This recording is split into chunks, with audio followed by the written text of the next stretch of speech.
Les deux papas, un moyen-métrage de 41 minutes de Charles Félix Tavanneau réalisé en 1934 avec dans les rôles principaux Jean-Louis Alibert, Jim Gerald, Maddy Berry, Dolly Delis et Louis Florency.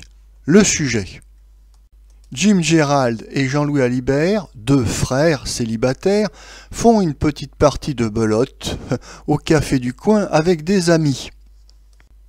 À la fin de la partie, ils se font aborder par une jeune femme qui leur demande de bien vouloir garder un panier, le temps pour elle d'aller au bureau de poste. Les deux hommes, bien sûr, acceptent et la jeune femme s'en va. Mais elle ne reviendra pas. Les deux hommes ont alors la curiosité de regarder ce qu'il y a dans le panier. Ils découvrent un enfant, une lettre d'abandon de la mère ainsi qu'un billet de loterie. Leur premier réflexe est bien sûr de conduire l'enfant abandonné à l'assistance publique, mais ils se ravisent et le ramènent chez eux, à leur domicile qui est également leur lieu de travail, puisque ce sont deux petits entrepreneurs en confection. L'enfant est entre de bonnes mains avec ses deux papapoules, et d'ailleurs leur générosité est récompensée car le billet de loterie qui se trouvait dans le panier est un billet gagnant.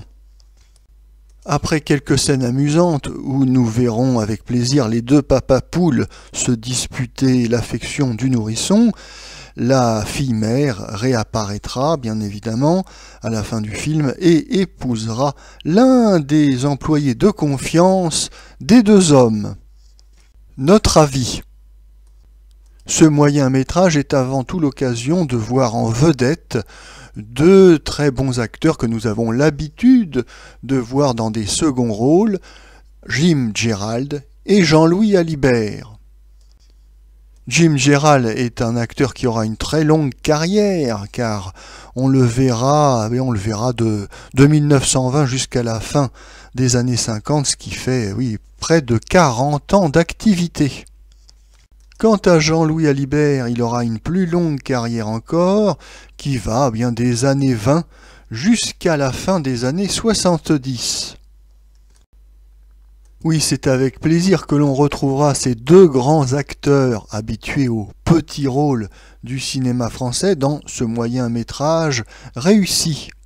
On s'amusera de leur rivalité pour s'occuper de l'enfant abandonné et pour conquérir la mère indigne. Cette gentille comédie ne peut manquer d'emporter la sympathie du spectateur.